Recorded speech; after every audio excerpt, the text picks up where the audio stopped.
வணக்கம் ஃப்ரெண்ட்ஸ். இந்த வீடியோ பார்க்க போகிறது ஆர்ஆர்பி ஏஎல்பி எக்ஸாமில் கேட்கப்பட்ட 2024 கேட்கப்பட்ட கரண்ட் அஃபேர்ஸ் கொஸ்டின் பார்த்துருக்கோம். இது வரைக்கும் ஒரு 6 பார்ட் பார்த்தோம். இது வந்து 7வது பார்ட். சரிங்களா? ஃபர்ஸ்ட் கொஸ்டின் என்ன பார்த்தீங்கன்னா, இன் 2023 Garba was declared as intangible cultural heritage by the UNESCO. Which of the following states is Garba from? கர்பான்ற நடனம் வந்து யுனைடெட் நேஷன் எஜுகேஷன் யுனெஸ்கோ அமைப்பினால வந்து இன்டான்ஜிபிள் கல்ச்சுரல் சைட்டாக வந்து கல்ச்சுரல் ஹெரிட்டேஜ் வந்து டிக்ளேர் பண்ணப்பட்டுச்சு. இந்த கர்பா நடனம் வந்து எந்த மாநிலத்தை சேர்ந்ததுன்னு சொல்லி கேட்டிருக்காங்க. எந்த மாநிலம் பார்த்தீங்கன்னா குஜராத் மாநிலத்தை சேர்ந்தது தான் வந்து கர்பா நடனம்.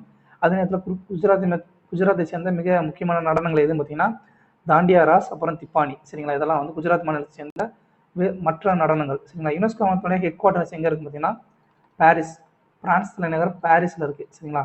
அது மட்டும் இல்லாமல் இந்தியாவில் வந்து மொத்தம் 8 கிளாசிக்கல் டான்சஸ் இருக்குது. 8 கிளாசிக் டான்ஸ். சரிங்களா? கிளாசிக் டான்ஸ் வந்து 8 இருக்குது. இதை டிக்ளேர் பண்ணுற அமைப்பு எதுன்னு பார்த்தீங்கன்னா சங்கீத நாடக அகாடமி. சங்கீத நாடக அகாடமி. சரிங்களா? இந்த அகாடமி வந்து எப்போ உருவாக்கப்பட்டுச்சு அப்படின்னு பார்த்தீங்கன்னா 1953 வந்து உருவாக்கப்பட்டுச்சு. சரிங்களா? அந்த 8 நடனங்கள் எது எதுன்னு பார்த்தீங்க அப்படின்னா, ஒரு நிமிஷங்க.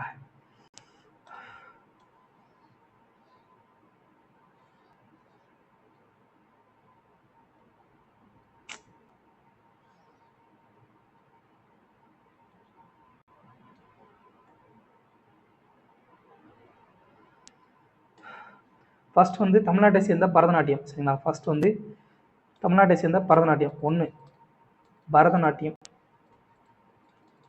பரதநாட்டியம் தமிழ்நாடு. சரிங்களா?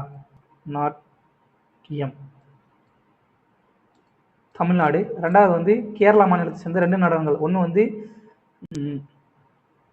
மோகினி ஆட்டம், இன்னொன்று கதகளி, அப்புறம் மோகினி ஆட்டம்.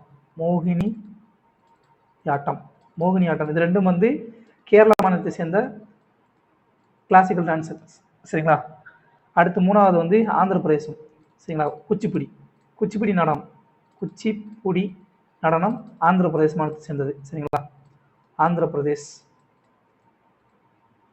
அடுத்ததாக வந்து 4வது வந்து ஒடிசா மாநிலத்தை சேர்ந்த ஒடிசி நடனம் வந்து ஒடிசா மாநிலத்தை சேர்ந்தது. அடுத்ததாக வந்து 5வது வந்து உத்தரப்பிரதேஷ் கதக் நடனம் வந்து உத்தரப்பிரதேச சேர்ந்தது. ஸோ யூபின்னு எழுதிடலாம், யூபி. சரிங்களா? அடுத்தது 6வது வந்து மணிப்பூரி நடனம் வந்து மணிப்பூரை சேர்ந்தது. மணிப்பூரி நடனம் மணிப்பூர். சரிங்களா? அடுத்தது வந்து 7வது வந்து நம்ம சாத்ரியா அஸ்ஸாம் மாநிலத்தை சேர்ந்த நடனம். சரிங்களா?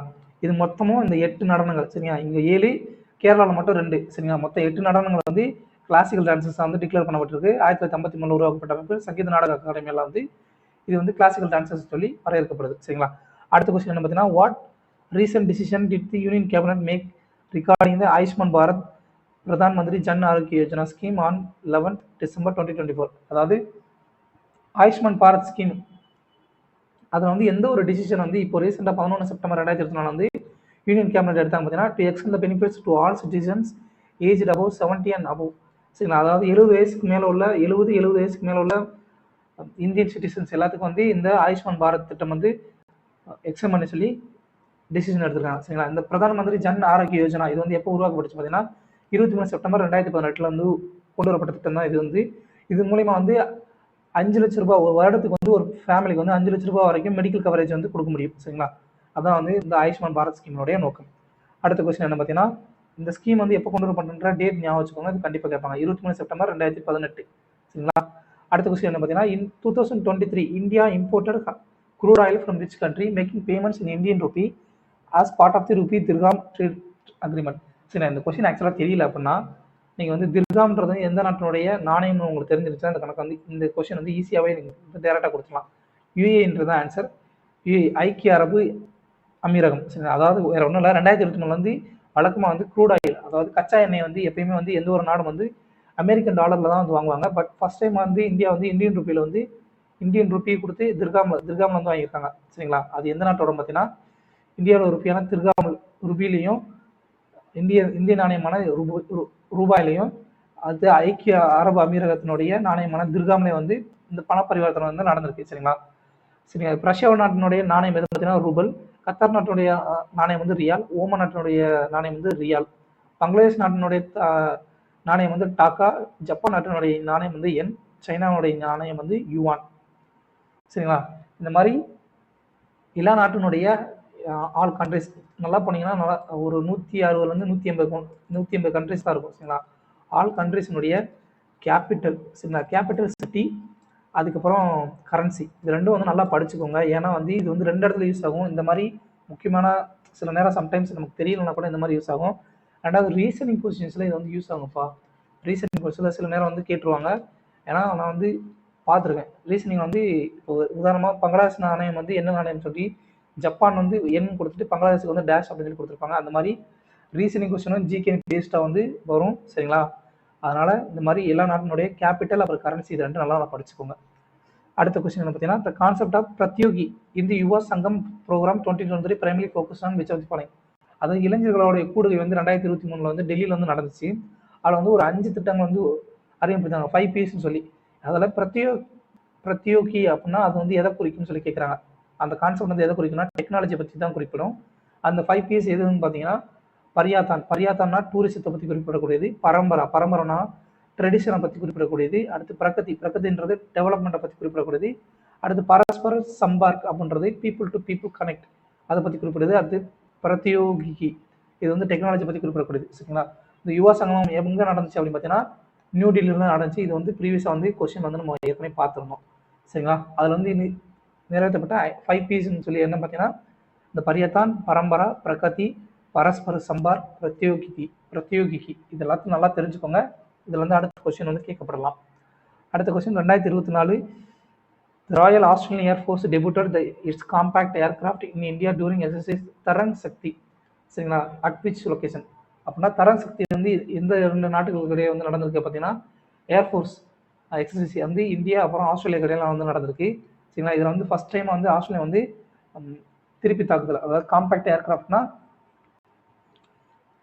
பதிலடி கொடுப்பாங்க இல்லையா, திருப்பி தாக்குவாங்களே அந்த மாதிரியான விமானம் தான் வந்து திருப்பி தாக்கக்கூடிய விமானம் சரிங்களா. அதை வச்சு யூஸ் பண்ணி ஃபர்ஸ்ட் டைம் வந்து இந்தியாவோட எந்த லொக்கேஷன் வந்து பயிற்சி மேற்கொண்டாங்க பார்த்தீங்கன்னா தரங் சக்தின்ற பயிற்சி எங்கே மேற்கொண்டாங்கன்னா ஏர்ஃபோர்ஸ் ஸ்டேஷன் ஜோத்பூர் ராஜஸ்தானில் இருக்குது. அதில் தான் வந்து ஃபர்ஸ்ட் டைம் வந்து பயிற்சிகள் மேற்கொண்டாங்க சரிங்களா.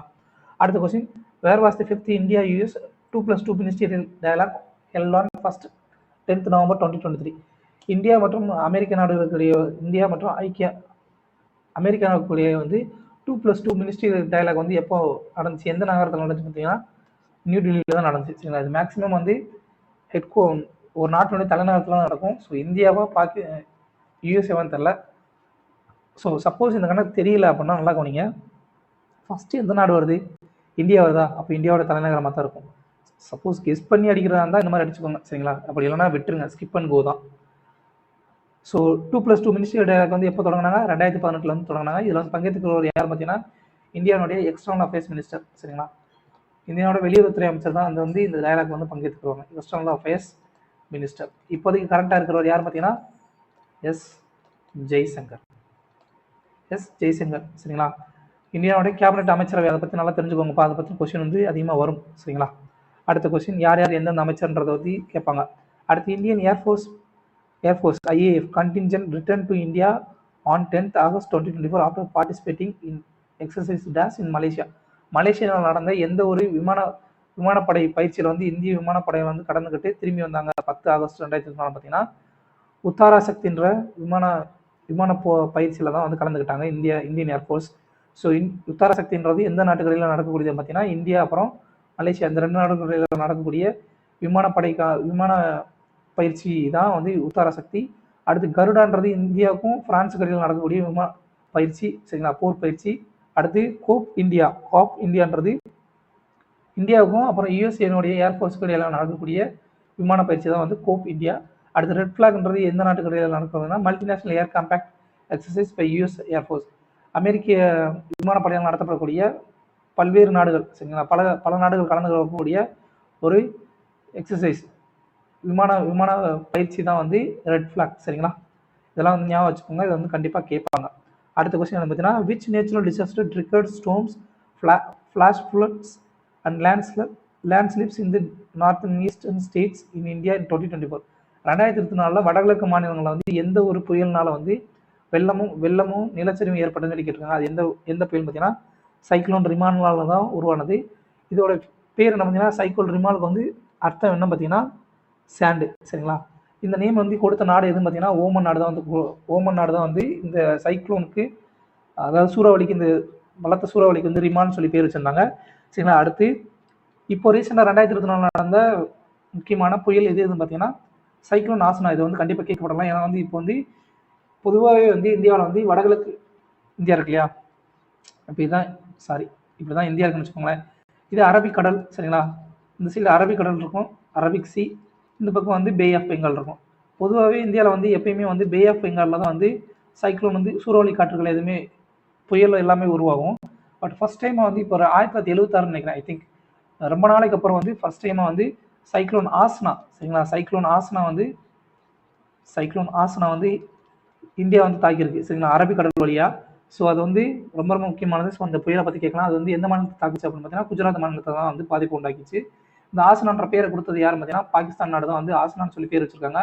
அதை பற்றி கேட்கலாம். அடுத்து சைக்ளோன் டானா வந்து கத்தார் நாடு வந்து பேர் வச்சிருக்காங்க. இதனுடைய அர்த்தம் என்ன பார்த்தீங்கன்னா ஜெனராசிட்டி. சரிங்களா? தாராள மனப்பான்மைன்றதான் டானாவுடைய பெயர். சைக்ளோன் டானா வந்து எந்த மாநிலத்தை தாக்குச்சு பார்த்தீங்கன்னா வெஸ்ட் பெங்கால். சரிங்களா? வெஸ்ட் பெங்காலும் ஒடிசா தான் தாக்கியது. அடுத்து சைக்ளோன் ஃபெனிகல் வந்து தமிழ்நாடு புதுச்சேரி தாக்கியது. இதை வந்து ஃபெனிகல் சொல்லி பேர் வச்ச நாடு எதுன்னு பார்த்தீங்கன்னா Saudi Arabia.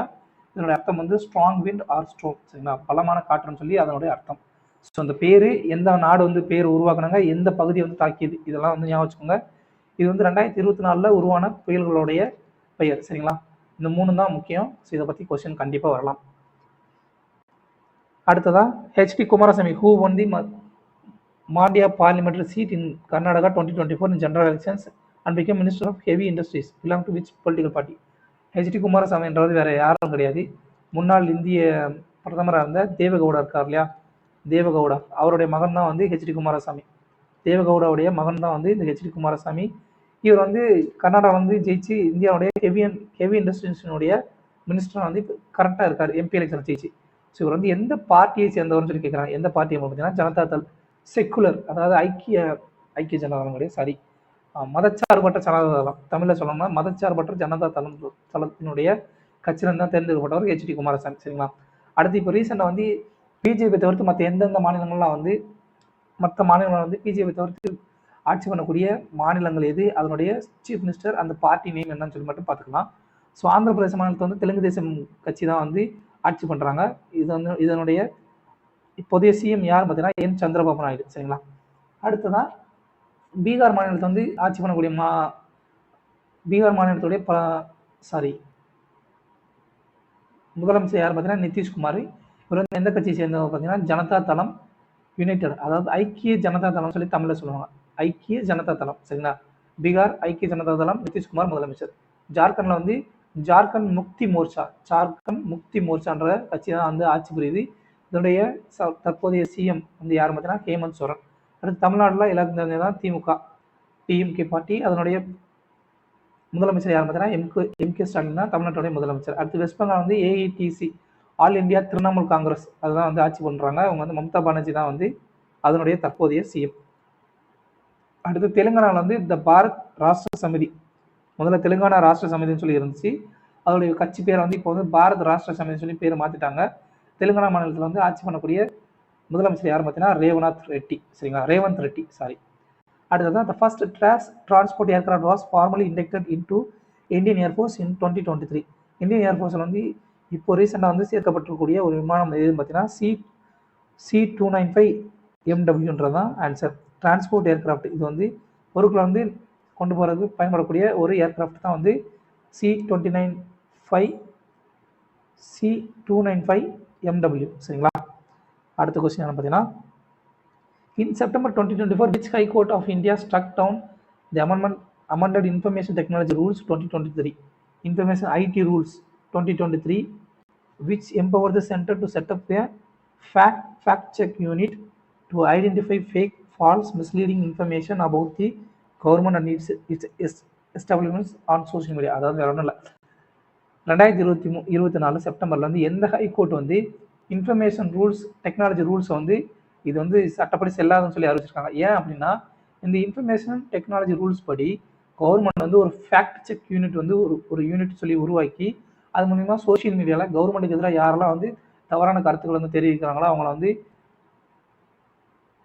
Misleading information about government and establish social media அவங்களால வந்து செக் பண்ணுறதுக்காக இந்த ஒரு அமைப்பு வந்து உருவாக்கியிருக்காங்க. அது வந்து செல்லுபடியாகுது, சட்டத்துப்படியாக வந்து சட்டத்திற்கு எதிரானது அப்படின்னு சொல்லி எந்த ஹைகோர்ட் வந்து தீர்ப்பு வழங்கினாங்க பார்த்தீங்கன்னா பாம்பே ஹைகோர்ட் தான் வந்து தீர்ப்பு வழங்கியிருக்காங்க. ஏன்னா அரசுக்கு எதிராக வந்து ஒருத்தவங்க வந்து கருத்தை சொல்லக்கூடாதுன்றது வந்து இந்திய அடிப்படை உரிமைகளுக்கு எதிரானது. நம்ம right to speak right to freedom, yes, சுதந்திர உரிமை இருக்கு இல்லையா, பேச்சுரிமை, அதுக்கு எதிரானது. சரிங்களா? அதனால வந்து பாம்பே ஹைகோர்ட் வந்து இதை வந்து இந்த ரூல்ஸ் வந்து இன்ஃபர்மேஷன் டெக்னாலஜி ரூல்ஸ் 2023 இதை வந்து பேன் பண்ணிட்டாங்க. சரிங்களா? இது வந்து ஞாபகம் வச்சுக்கோங்க. இந்தியாவில் மொத்தம் இப்போ வந்து எத்தனை ஹைகோர்ட் இருக்காங்க பார்த்தீங்கன்னா மொத்தம் 25 மாநிலத்தில் 25 மாநில ஹைகோர்ட். சரிங்களா? ஹைகோர்ட்னு எப்படி சொல்ல, உச்சநீதிமன்றம், உயர்நீதிமன்றம், 25 உயர்நீதிமன்றம் வந்து இந்தியாவில் இருக்குது. இந்தியாவில் உருவாக்கப்பட்ட முதல்ல உருவாக்கப்பட்ட உயர்நீதிமன்றம் எதுன்னு பார்த்தீங்கன்னா கல்கத்தா ஹைகோர்ட் தான். 1862 ஃபஸ்ட்டு உருவாக்கப்பட்டுச்சு. அடுத்து மேக்ஸிமம் ஒரு சுப்ரீம் கோர்ட்டில் வந்து மொத்தம் எத்தனை ஜட்ஜஸ் இருக்கலாம்னா 34 ஜட்ஜஸ் வரைக்கும் இருக்கலாம். சரிங்களா?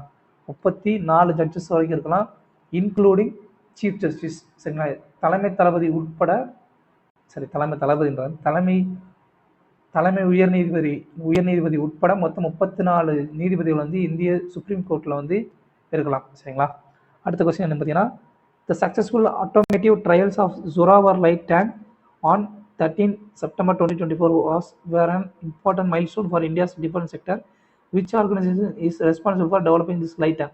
அதாவது ஜொராவர் லைட் டேங்க்னு சொல்லி ஒரு டேங்க் இருக்கு இல்லையா, பீரங்கி, ஜொராவர் லைட் வெயிட் ஜொராவர்ன்ற பீரங்கி வந்து இந்தியா வந்து இப்போ சக்ஸஸ்ஃபுல்லாக வந்து ஆட்டோமேட்டிவ் ட்ரையல்ஸ் தானே இயங்கக்கூடிய வந்து சோதிச்சிருக்காங்க. அந்த டேங்க் வந்து உருவாக்கிய அமைப்பு எதுன்னு சொல்லி கேட்குறாங்க. அந்த அமைப்பு எதுன்னு பார்த்தீங்கன்னா DRDO தான், defence research and development organisation. சரிங்களா? இதனுடைய சேர்மனாக இப்போ இந்த அமைப்பு வந்து DRDO வந்து எப்போ உருவாக்கப்பட்டுச்சுன்னா 1958 உருவாக்கப்பட்டுச்சு. இதோட ஹெட் குவார்ட்டர்ஸ் வந்து நியூ டெல்லியில் இருக்குது. சரிங்களா? இதனுடைய சேர்மனாக இப்போ கரண்ட்டாக இருக்கிறவர் யாருன்னு பார்த்தீங்கன்னா சமீர் வி காமத். சரிங்களா? இதனுடைய சேர்மனாக APJ அப்துல் கலாம் வந்து எப்போ இருந்தாங்க பார்த்தீங்கன்னா 1992 99 வரைக்கும் இருந்தாங்க. ஸோ இவ்வளோ ஃப்ரெண்ட்ஸ், தேங்க்யூ.